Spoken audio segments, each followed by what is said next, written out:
Viewers আসসালামু আলাইকুম, welcome to my channel আকফোজা শখের রান্নাঘর। আমি আজকে করে দেখাবো তিল ভর্তা। কড়াই সুন্দর গরম হয়ে গিয়েছে, এখন দিয়ে দিচ্ছি তিলটাকে আমরা এভাবে খোসা ছাড়িয়ে, যেটাকে বলে তিলের চাউল, আমরা ওটা করে নিয়েছি।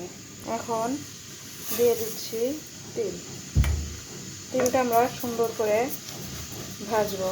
এটা অনেক পুরাতন খাবার, কিন্তু খেতে ভীষণ মজা। আমি এটাকে লো ফ্লেমে রেখে ভাজবো।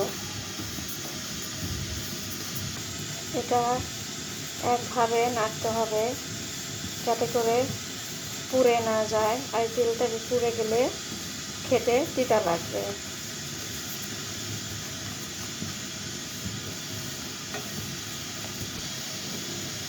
অনেকেই হয়তো জানেন না তিল ভর্তাটা করতে বা খেতে কেমন লাগে, কিংবা যারা জানেন তারা তো বাটাবাটির ঝামেলা, সময়ের অভাব, বাটাবাটির ঝামেলা বা কষ্টের জন্য করতে চান না। আমি তাদের জন্য আজকে এই তিল ভর্তাটা করে দেখাবো। আমি একভাবে এটা নাড়ছি। তিলটা ভাজতে বেশ সময় লাগে, এটা একদম লো ফ্লেমে আস্তে আস্তে ভাজতে হয়, নইলে পুড়ে তিতা হয়ে যায়। এই তিলগুলো আর একটু ভাজতে হবে।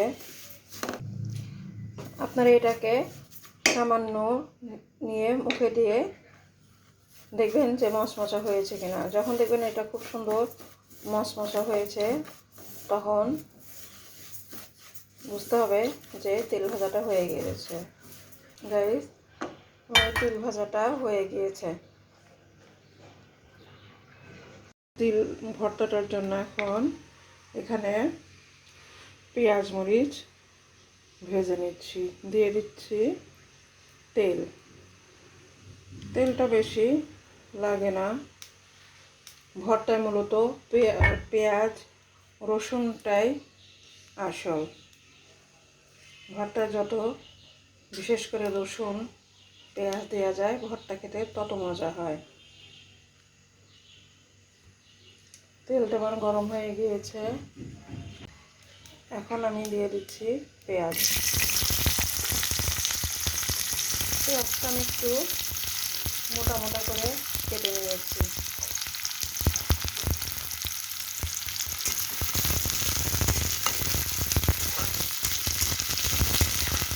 এখানে আমি 2 কাপ তেল দিয়েছি। এখানে আমি 2 কাপ তেল নিয়েছি। দিয়ে দিচ্ছি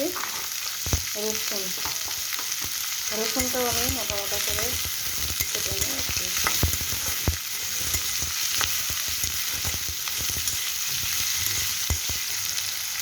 দিয়ে দিলাম 4-5টা কাঁচামরিচ, মরিচগুলো আমি মাঝখান থেকে কেটে নিয়েছি।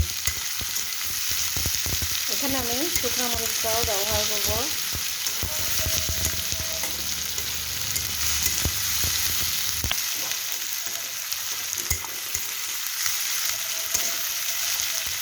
পেঁয়াজটা আমরা একদম বেশি ভেজে নেব না। পেঁয়াজটা বেশি ড্রাই করে ভেজে নিলে হয় কি, ভর্তাটা সুন্দর মোলায়েম হয় না, কেমন খসখসা লাগে খেতে অতটা ভালো লাগে না।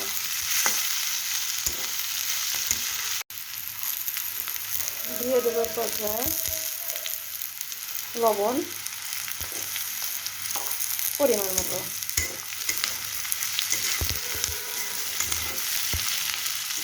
দেখতেই পাচ্ছেন, আমি আরও করে দেখাই, আমার পেঁয়াজটা কিন্তু লাল হয়ে আসছে।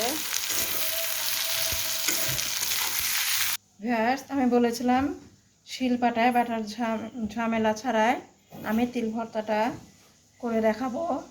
আমি তিল ভর্তাটা ব্লেন্ডারে করব। আপনারা দেখেছেন আমি তিলটা ভেজে নিয়েছি। এখন আমি দিয়ে দিচ্ছি তেল। এটাকে আমি এখন দেখতেই পাচ্ছেন আমার তিলটা সুন্দর গুঁড়া হয়ে গিয়েছে। আর তিলে তো এমনি অতটা গুঁড়া হয় না, কারণ তিলের থেকে তো তেল ছাড়ে। এখন পেঁয়াজ রসুন ব্লেন্ড করে নেব। এখানে আমি 4-5টা ভাজা শুকনো মরিচ দিয়েছিলাম। এখন আমি এটাকে তিলের মধ্যে দিয়ে মিলিয়ে নেব। গাইস, কি যে সুন্দর ফ্লেভার বের হয়েছে! সত্যি আপনারা যদি এটা না করে খান তাহলে বুঝতেই পারবেন না এটা খেতে কতটা টেস্ট। আর এই তিল ভর্তাটা সাদা ভাত দিয়ে তো খাওয়া যায়, আর যদি খিচুড়ির সঙ্গে হয় তাহলে তো কোনো কথাই নেই। তিল ভর্তা আর ডিম ভাজা এই দিয়ে খিচুড়ি খাওয়াটা একদম জমে যাবে। দেখতেই পাচ্ছেন আমার ভর্তাটা কত সুন্দর মোলায়েম হয়েছে। এখানে আমি দিয়ে দিব চা চামচের 1/2 চামচ সরিষার তেল। গাইস, এতে ভর্তাটা আরও সুন্দর মোলায়েম হবে, খেতে ভালো লাগবে। আমি তো এভাবেই তিল ভর্তা করে থাকি। আপনারা যারা শিলপাটায় বাটার ঝামেলার জন্য বা সময়ের জন্য এরকম ভর্তা করে খেতে পারেন না, তারা খুব সহজেই ভর্তাটা করে খেতে পারবেন। তো কেমন লাগলো আফরোজা শখের রান্নাঘরের এই তিল ভর্তাটা? আপনারা বাসায় অবশ্যই এভাবে ভর্তা বানিয়ে খেয়ে দেখবেন। আমার এই চ্যানেলটাকে অবশ্যই আপনারা সাবস্ক্রাইব করবেন, আর লাইক কমেন্ট করে জানাবেন, এবং বেল আইকনটি ক্লিক করে দেবেন। আল্লাহ হাফেজ।